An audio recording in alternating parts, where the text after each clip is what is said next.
Sony has signed a 10-year agreement to bring Call of Duty to the PlayStation platform. That agreement was signed with Xbox, of course, as revealed by Phil Spencer on Twitter not that long ago. Let's talk about what else has been announced and what next steps will be next week.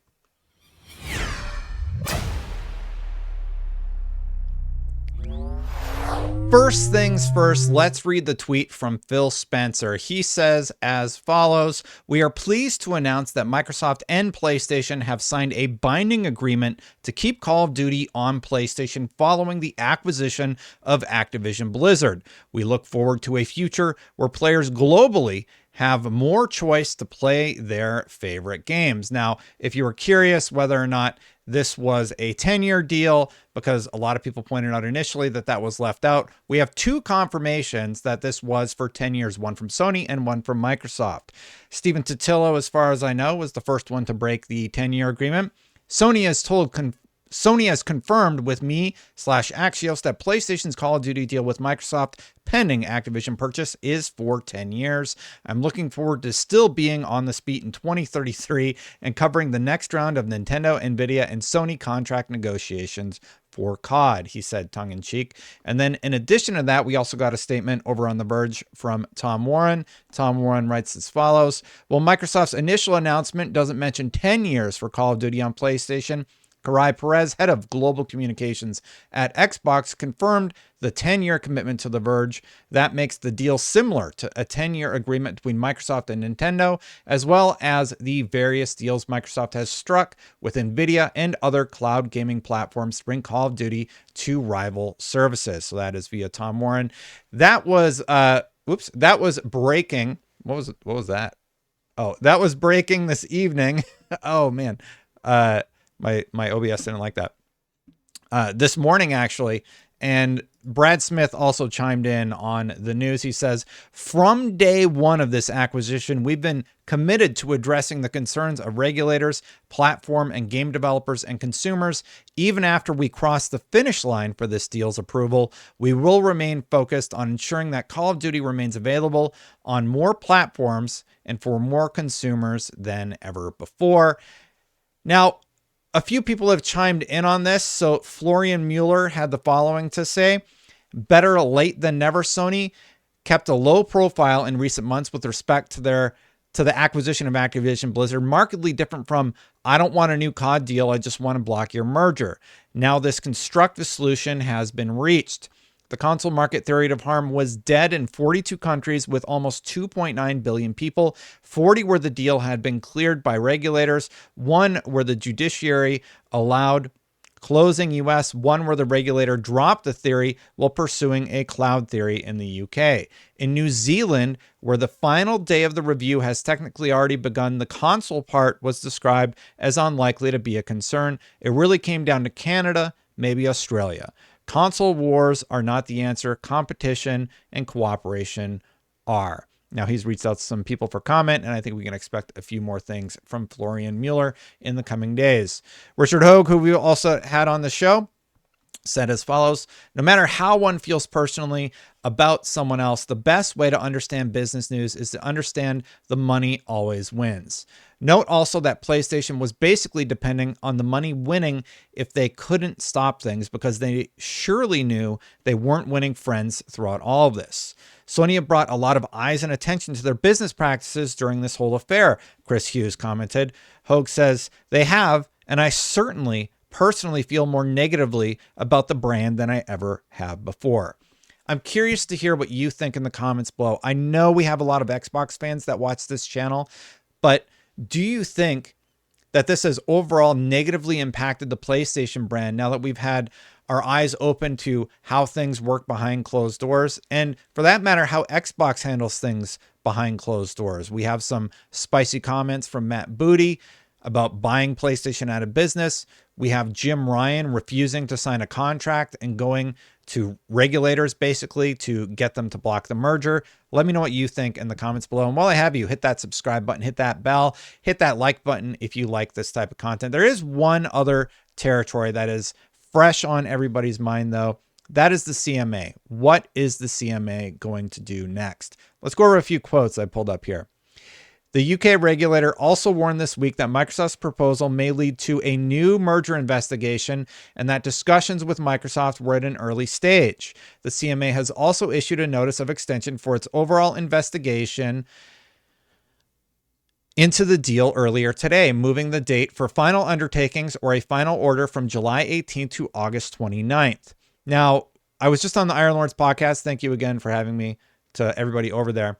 And I still think that this closes next week. A lot of people are saying that this closes in August. I do find it interesting that the FTC still has a trial date of August 2nd. As far as we know, even though it's standard procedure to drop a case once they lose a preliminary injunction, as we've talked about on this channel, that date is still there. And then the CMA's date, interestingly, moved to the end of August. So is the FTC going to drop it on Monday? They don't work on weekends, even though Microsoft's putting in work, getting 10-year deals signed.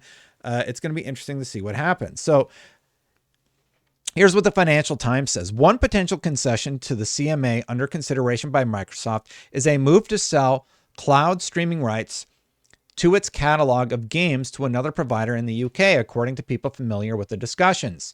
The arrangement might see Microsoft, in effect, exit the cloud gaming market in the UK or hand over operations of a game streaming platform for its Xbox console to a third party. Bloomberg earlier reported details of the cloud discussions. Microsoft and Activision Blizzard declined to comment. Gareth Sutcliffe said, who's an analyst at Enders Analysis, said that such a deal would be really clunky for consumers, but might be a way around the CMA. Microsoft will be running the numbers for a UK carve-out that will please the CMA, he said. They would be looking at least worst options. There's one line in the CMA's fine. Now, this is from the CMA. This is exactly what they said that gives me hope, or maybe hope's not the right word, but an idea that they're looking to close this sooner rather than later. The CMA considers that there is insufficient time remaining in the statutory period for full and proper consideration of Microsoft's submission on the proposed order. As such, the inquiry group considers that there are special reasons to extend by 6 weeks under section, et cetera, et cetera. The last line, though, is the important one. However, the inquiry group aims to discharge its duty as soon as possible and in advance of this date. I feel like they're waiting. This is just my tinfoil hat theory. I feel like they're waiting to hear or see what the FTC does with their August trial. If they drop it and the CMA wants to continue to litigate this throughout the remainder of the year, or maybe Microsoft's waiting to get this separation of their cloud business in order, and that's what was discussed with them back in June, because the letter that the CMA got was apparently back in June. They didn't act on it until after the FTC lost. I am curious to see how it all plays out early next week. Now, there's also this quote on the Financial Times. However, after this week's legal victory in the U.S. courts and a potential lifeline in the U.K., people close to the company say they are likely to agree to an extension to the deal early next week. Things are moving quite quickly, said one person close to the negotiations. That's via the Financial Times. Now, on Twitter, we have Wandering Dutch, who said as follows: one of two things will happen this week, Activision Blizzard / Microsoft and the CMA. Acti Blizzard Microsoft trigger short extension clause and finalize structural remedies with the CMA. CMA revoke the IO, allowing for the transaction to close tomorrow on the basis that structural remedies are likely to be agreed.